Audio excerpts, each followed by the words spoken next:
Good afternoon all of you my dear friends. मैं नरेंद्र आपके अपने यूट्यूब चैनल पर मैथ बाय नरेंद्र पर आपका बहुत बहुत आभार स्वागत करता हूं। आज हमने जो परसेंटेज टॉपिक स्टार्ट कर रखा है उसकी क्लास अभी तक 11 हो चुकी है। आज क्लास 12 को स्टार्ट करते हैं। इस क्वेश्चन से स्टार्ट करेंगे। इस क्वेश्चन में हमें क्या दिया हुआ है कि एक विद्यार्थी किसी संख्या को 3/4 के स्थान पर 4/3 के स्थान पर 3/4 से गुणा करता है तो गणना में प्रतिशत त्रुटि ज्ञात कीजिए। पीछे क्वेश्चन क्या था उसी क्वेश्चन में जैसा है इस क्वेश्चन करते हैं। माइनस ये क्या हो रहा है कि एक विद्यार्थी किसी संख्या को 4/3 के स्थान पर क्या लिख देता है 3/4 से गुणा करता है तो इसकी गणना में प्रतिशत त्रुटि ज्ञात करनी है। तो पहले क्या लिखता है 4/3 के स्थान पर क्या लिख देता है 3/4, यही तो है 4/3 के स्थान पर क्या लिख देता है 3/4 लिख देता है। तो इसकी गणना प्रतिशत त्रुटि कहते हैं। पिछले वाले क्वेश्चन में हमने क्या किया था उसका एलसीएम नीचे हर का डिनोमिनेटर का एलसीएम कितना आता है 3 और 4 का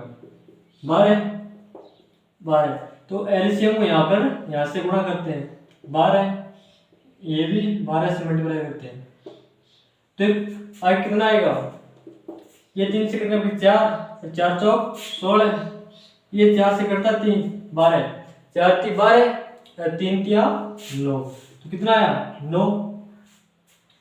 फिर आगे इसका ये भी पूछा कि इसकी गणना में प्रतिशत त्रुटि ज्ञात कीजिए। पहले कितना था 16 जबकि उसके 3/4 से मल्टीप्लाई करने पर कितना कम हो गया 9 हो गया। तो 9 के लिए क्या करते हैं कितने की कमी हुई 7 की। 16 पहले मल्टीप्लाई किया था जब 4/3 के स्थान पर 4/3 से किया था तब कितना आया 16, तो उसने 3/4 से गुणा कर दिया तो कितना आया 9। तो कितने कमी हुई 7 की, 7 9 7 16 7 की कमी हुई। तो 7 की कमी किस पर हुई 16 पे, यही तो है 16 पे 7/16। आगे क्या दिया है कि गणना में प्रतिशत त्रुटि ज्ञात कीजिए। प्रतिशत के लिए हम क्या लगाते हैं इनटू में 100, यही तो है। ये ऐसे होता है कि 1/16 फ्रैक्शन क्या होती है 1/16 फ्रैक्शन क्या होती है 6 सही 1/4 जो कि 7 से मल्टीप्लाई करने पर क्या प्राप्त होता है 6 से तो 42 1 43 सही 3/4%। यही तो हमारा आंसर है। क्या करना था कि गणना में प्रतिशत त्रुटि ज्ञात कीजिए। तो इसकी कितनी प्रतिशत हुई 43 सही 3/4। नेक्स्ट क्वेश्चन करते हैं। इस क्वेश्चन में क्या दिया है कि ABCD ने एक पेन को 56 लाख रुपए में खरीदा।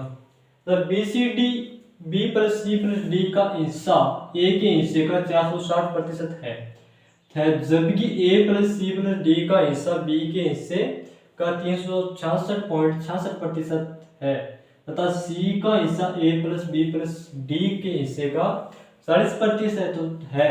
तो हमें किसका हिस्सा ज्ञात करना है D का हिस्सा ज्ञात करना है। पहले क्वेश्चन में दिया है कि चारों ने मिलकर कितना इन्वेस्ट किया A + B + C + D, चारों ने मिलकर कितना खर्च किया 56 लाख, यही तो किया। आगे क्वेश्चन में कहता है BCD B + C + D B + C + D का हिस्सा A के हिस्से का किसका A के हिस्से का 460% है। 460% फ्रैक्शन वैल्यू कैसे करते हैं 400% + 60%, यही तो होती है 400% को क्या लिखते हैं 4 प्लस 60% क्या लिखते हैं 3/5। ऐड करने पे क्या आता है यहाँ पर एलसीएम 5 5 20 + 3 कितने होते हैं 23/5, यही तो होता है। तीसरे क्वेश्चन में कहते हैं B + C + D का हिस्सा किसके हिस्से का A के, जो हमेशा K या शेष होता है नीचे लिखते हैं। तो A की वैल्यू कितनी है 5 जबकि B + C + D की वैल्यू कितनी होगी 23, किसके हिस्से का A के हिस्से का। ये तो दिया क्वेश्चन A के हिस्से का 460% है तो यही हुआ। तो आगे में क्वेश्चन में क्या दिया है कि ये है तो जबकि इसने क्या बोला है कि A + B + C + D ने मिलकर कितना इन्वेस्ट किया 56 लाख, जबकि यहाँ पे कितना है A + B + C + D की वैल्यू कितनी होगी A + B + C + D। देखो कैसे A B plus C plus D ने मिलकर तीनों ने तो 23 यूनिट क्या जब ए ने 1 लाख के कितना खर्च किया 5 यूनिट तो किया 5 यूनिट मिलाया। जबकि ए प्लस चारों ने मिलकर कितनी यूनिट खर्च की 23 और 5 28 यूनिट। ये तो है। जबकि क्वेश्चन में क्या कह रहा है कि चारों ने मिलकर कितनी यूनिट कितने रुपए की उसे खरीदा 56 लाख से। जब ये कह रहा है कि 28 यूनिट, 28 यूनिट की वैल्यू कितनी आएगी 56 लाख। ये तो है। तब 1 यूनिट की वैल्यू कितनी होगी 2 लाख। यही तो है। तो जब तब ए ने कितना इन्वेस्ट किया होगा, ए ने 1 यूनिट की वैल्यू 2 लाख है तो 5 यूनिट की वैल्यू कितनी होगी, A is equal to 5 into 2 lakh is equal to 10 lakh. यही तो है कि ए ने कितना खर्च किया 10 लाख। आगे क्वेश्चन में क्या दिया हुआ है कि जबकि ए प्लस सी प्लस डी का हिस्सा, ए प्लस सी प्लस डी का हिस्सा किसके हिस्से का, बी के हिस्से का। यही तो होता है। तो 366 पॉइंट, इसको क्या लिखते हैं 66 को क्या लिखते हैं 0.66 को 2/3। यही तो होता है। या इसको ऐसे लिख दो 366.66% को कैसे लिख देते हैं 366 सही 2/3%। और इसको क्या लिख सकते हैं 300% प्लस 66 सही 2/3%। 300% फ्रैक्शन वैल्यू कितनी होती है 3 की। 3 प्लस 66 से 2/3 को क्या लिखते हैं 2/3। सरल करने क्या प्राप्त होता है 3 क्या 9 2 11 11/3।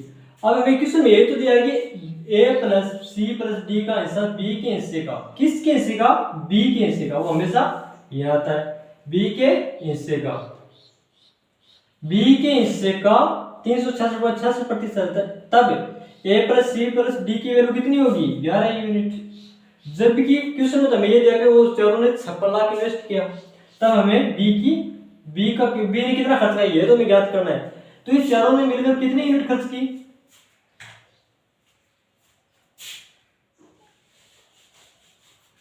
ए इक्वल टू कितना प्राप्त हुआ हमारे पास 10 लाख। ये तो आता।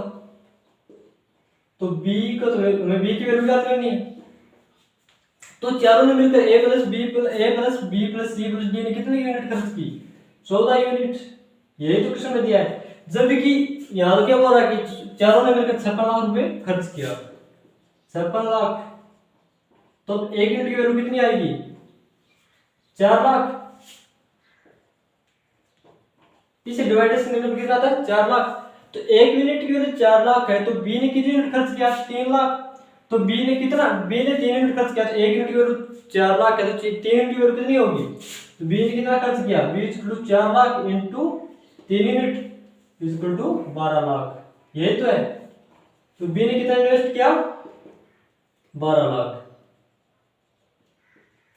इसी प्रकार आगे गौर करते हैं।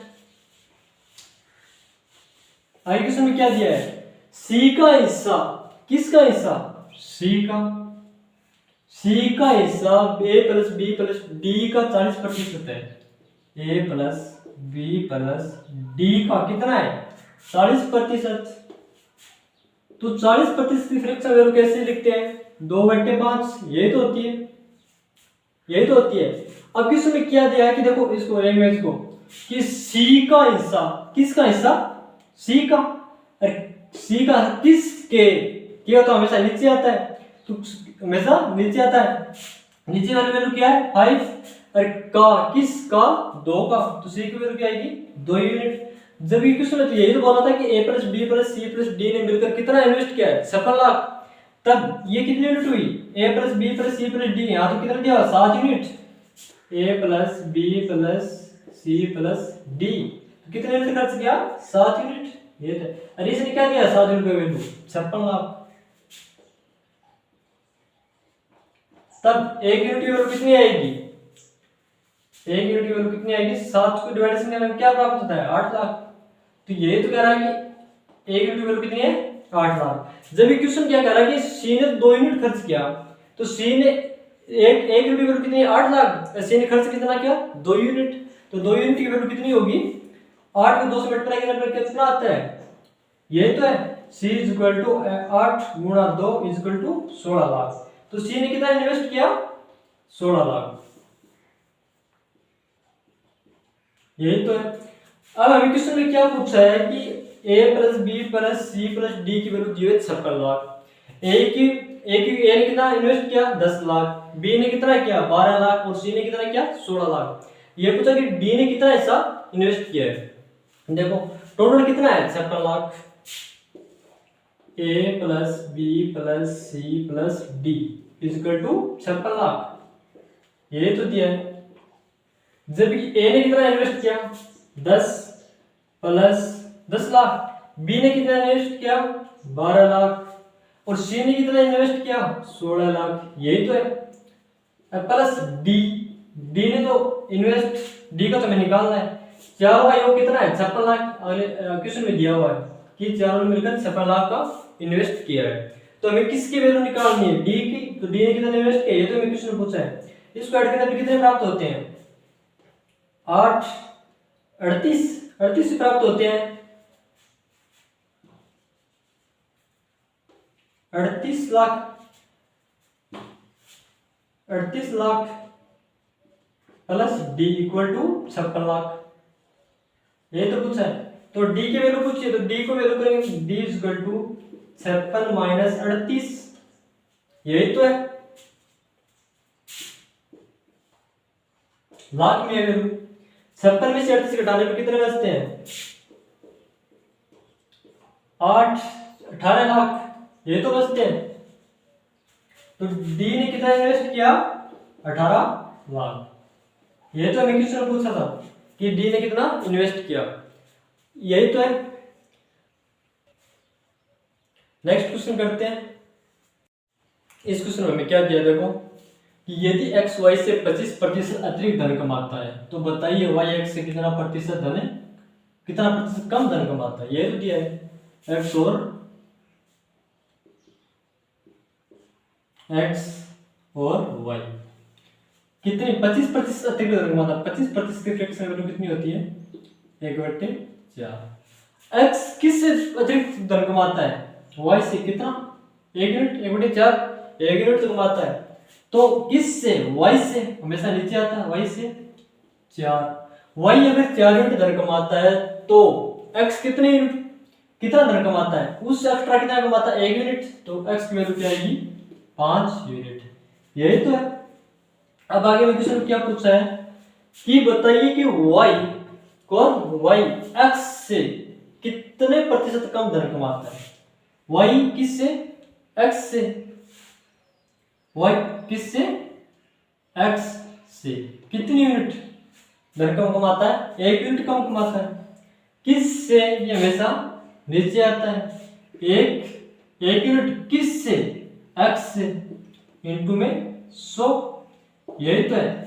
इंटू में 100 किस लिए? प्रतिशत के लिए इंटू में 100 लगाते हैं। ये इसको काटने पर 5 दूनी 10 20%। ये तो क्वेश्चन पूछा था कि y x से कितने प्रतिशत धन कम कमाता है? 20%। ये तो क्वेश्चन पूछा था। नेक्स्ट क्वेश्चन करते हैं। इस क्वेश्चन में क्या दिया हुआ है कि यदि कंचन की आय रक्षक आय से 16 से 2/3% कम है तो बताइए रक्षक आय कंचन की आय से कितना प्रतिशत अधिक है। ये तो क्वेश्चन में दिया है। पहले देखो 16 से 2/3% की फ्रैक्शन क्या होती है? Fraction value 1/6। यही तो होती है। आगे में क्वेश्चन क्या दिया है कि कंचन की आय किससे? रक्षा की आय से 16 से 2/3% क्या है? कम है। ये रक्षा मान लो। आर से नोट करते हैं कि रक्षा आय से 16 से 2/3% कम है तो अधिक रक्षा की आय कितनी है? 6 यूनिट। और इससे कंचन की आय कितना प्रतिशत? रक्षा की आय से कम है तो कितना कम है? 1 यूनिट कम है। तो ये 5। ठीक है। तो ये क्वेश्चन है यदि कंचन की आय रक्षा की आय से 16 से 2/3% क्या है? कम है। तो 16 से 2/3% की फ्रैक्शन वैल्यू क्या होती है? 1/6। तो रक्षा की आय कितनी हो गई? 6 यूनिट। इससे कम के लिए क्या करते हैं? माइनस। तो 1 यूनिट कम है तो इस कंचन की आय कितनी होगी? 5 यूनिट होगी। ये तो हमें दिया है। तो बताइए रक्षक आय, आगे हमें ये पूछा कि बताइए रक्षक आय कंचन की आय से, किससे, कंचन की आय से कितना अधिक है, +1, +1, तो 1 यूनिट ही तो अधिक है, कंचन से रक्षक आय कितनी अधिक है, 1 यूनिट से, हमेशा नीचे लगाते हैं। ये क्या दिया है, कंचन की आय से, तो कंचन की आय कितनी है 5 यूनिट, 5 यूनिट तो रक्षक आय से कितना अधिक है 1 यूनिट। प्रतिशत के लिए क्या लगाते हैं, इनटू में 100, तो इक्वल क्या आएगा 20, 5 × 10 0, 20%। ये तो हमें क्वेश्चन पूछा है कि रक्षक आय कंचन की आय से कितना प्रतिशत अधिक है, 20% अधिक है। नेक्स्ट क्वेश्चन करते हैं। इस क्वेश्चन में क्या दिया कि राम 6 काली तथा 1 सफेद गेंद खरीदता है। काली गेंद का मूल्य सफेद गेंद के मूल्य का 5/2 है। तो बिल बनाते समय कर्मचारी ने गेंदों को बदल दिया तो बिल की कीमत कितनी बढ़ गई, 45% बढ़ गई। तो हमें किसका मान ज्ञात करना है, x का मान ज्ञात करना है। पहली गेंदों की 2 कलर की गेंदें हैं, काली और सफेद, यही तो है, यही तो है। तो 6 काली गेंद कितनी है 6, और सफेद गेंद कितनी है x, यही तो है। तो गेंद का मूल्य सफेद गेंदों के मूल्य का 5/2 हो गया।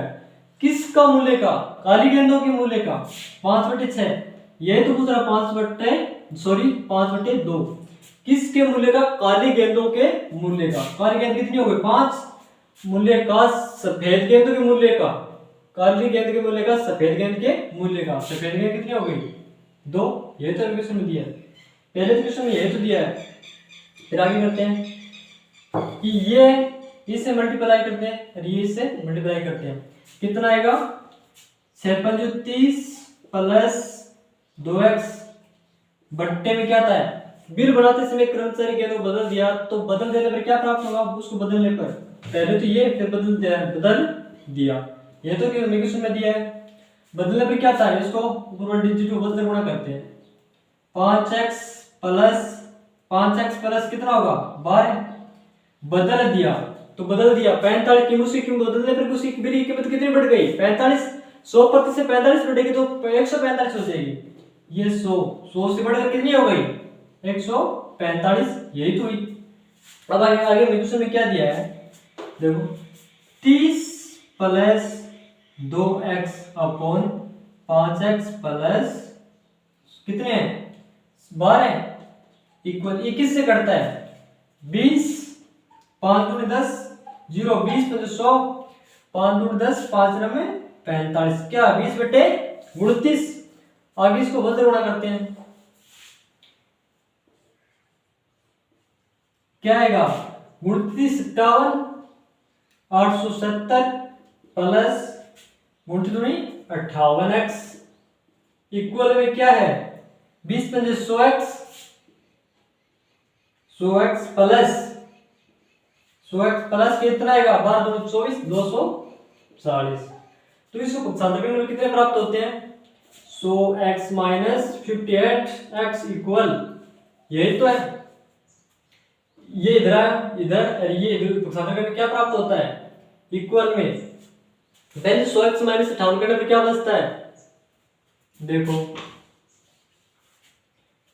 870 - 240 इक्वल में ये कितना है 100x, ये रह जाएगा 58x, यही तो है। या 100 में से 58 को उठाने पर कितने बचते हैं 42x,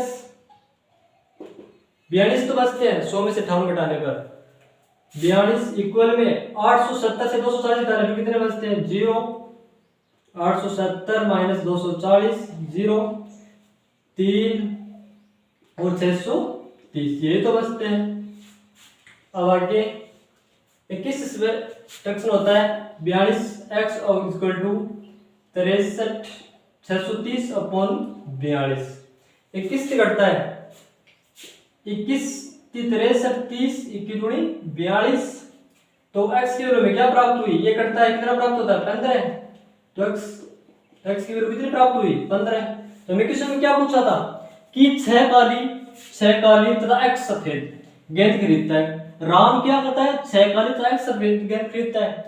तो काली गेंद का मूल्य सफेद गेंद के मूल्य का कितना हो जाता है, 5/2 हो जाता है। तो काली गेंद का मूल्य कितना, 5, और जब इस सफेद गेंद का मूल्य कितना हो जाता है, 2 हो जाता है। तो बिल बनाते समय कर्मचारी ने गेंदों को बदल दिया। बिल बनाते समय उसने कर्मचारी ने क्या कर दिया, गेंदों को बदल दिया। तो बिल की कीमत कितनी बढ़ गई, 45% बढ़ गई। तो 100 से कितनी हो गई, 145। इसको इस डिवाइडेशन में पहले से ही करते हैं, 6×30 प्लस 2x अपॉन में क्या आएगा, इसको बदल बना के लेते हैं, क्या आता है 5x प्लस 12 इक्वल किसके आएगा, पहले वो 100 थी, 100 से कितने बढ़ गई 45%, तो कितनी हो गई 145। वजन बड़ा करने पे क्या प्राप्त होता है, 870 plus 58x is equal to 100x plus 240। पक्षांतर करने पे क्या प्राप्त होता है, 42x इज इक्वल टू 630। तो x की वैल्यू हमें क्या प्राप्त हुई, 15 प्राप्त हुई थी। ये तो हमें पूछा था कि x का ज्ञात करें। तो सफेद गेंद कितनी थी, हमने x मानी थी, तो कितनी थी 15। ये तो हमें पूछा है। नेक्स्ट क्वेश्चन करते हैं।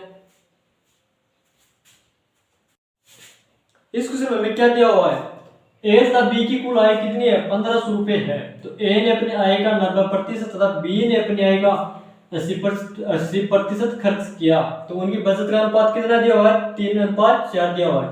तो हमें क्या ज्ञात करना है, इनकी प्रथम आय ज्ञात करनी है। तो ए तथा बी की कुल आय कितनी है, 1500 रुपए है। ए ने अपने आय का 90% खर्च कर दिया, ठीक है। तो उनके पास बचत कितनी हुई, तो बचत कितनी है, अब 10% है। जब बी ने अपनी आय का कितना खर्च किया, 80%, तो उनके पास बचत कितनी है, अपने आय में 100% होती है। तो 100 में से 80 खर्च कर दिए, तो उनके पास बचत अब कितनी है, 20 है। तो आगे में किस कहते हैं, उनकी बचत का अनुपात क्या, अनुपात 3:4 है। तो ए की बचत कितनी हुई, ए ने 90% खर्च कर दिया, तो उनके पास बचत कितनी है 10% अपॉन बी की आय का 80% खर्च कर दिया। बी ने अपनी आय का कितना खर्च कर दिया, 80%। तो उनके पास बचत कितनी है, बी इंटू 20। 100 में से 80 खर्च कर दिया, 20 से तो बचे। तो उस अनुपात में क्या दिया हुआ है कि उसकी बचत का अनुपात 3:4 है, ये तो दिया हुआ है। तो आगे क्या होगा कि इसमें a इंटू 1/b इंटू 2, 10 से कट जाएगा, प्रतिशत कैंसिल, 10 से 10, 10 दूनी 20 इक्वल में हमें क्या दिया हुआ है, 3/4। तो a अपॉन b का मान क्या प्राप्त होगा, a अपॉन b का मान क्या प्राप्त होगा, इक्वल में 2 एकम 2, 2 दूनी 4। तो a अपॉन b का मान क्या प्राप्त हुआ, 3/2। अब आगे हमें क्वेश्चन ये तो दिया हुआ कि a तथा b की कुल आय कितनी है, a और b की आय, a प्लस b की कुल आय कितनी है 1500। जबकि यहाँ पर a की आय कितनी है 3 यूनिट, सॉरी a की कितनी है बचत 3 यूनिट और b की बचत कितनी है 2 यूनिट। तो यहाँ पर उनकी टोटल आय कितनी है 1500, जब इनकी आय कितनी है दोनों मिलाकर 5 यूनिट। यही तो है, 5 यूनिट की वैल्यू कितनी दी हुई है 1500, तो 1 यूनिट की वैल्यू कितनी होगी 300। आगे में क्वेश्चन पूछा है कि इनकी पृथक आय ज्ञात कीजिए। तो a की आय कितनी है, a की आय 3 यूनिट है, तो b a की आय यहाँ कितनी है 300 यूनिट। तो a की आय कितनी होगी, a की आय यहाँ पर कितनी है 3 यूनिट इंटू 1 यूनिट की वैल्यू कितनी होती है 300, तो 3 यूनिट की वैल्यू कितनी होगी 900। ये तो पूछा है कि उनकी प्रथम आय ज्ञात कीजिए। तो a की आय कितनी है 900 है। जब b की आय कितनी होगी, की आय यहां पर b की आय कितनी दी हुई है 2 यूनिट, 2 यूनिट। 1 यूनिट की वैल्यू कितनी है 300, तो 2 यूनिट की वैल्यू कितनी होगी 600। ये तो हमें पूछा है कि ये अलग प्रथम आय क्या है, a की आय कितनी होगी 900 और b की आय कितनी होगी 600। आज के लिए इतने बहुत है, और नेक्स्ट क्लास में करते हैं। क्लास को लाइक शेयर एंड सब्सक्राइब जरूर करें ताकि हर क्लास का नोटिफिकेशन आप तक पहुंच सके। Thank you.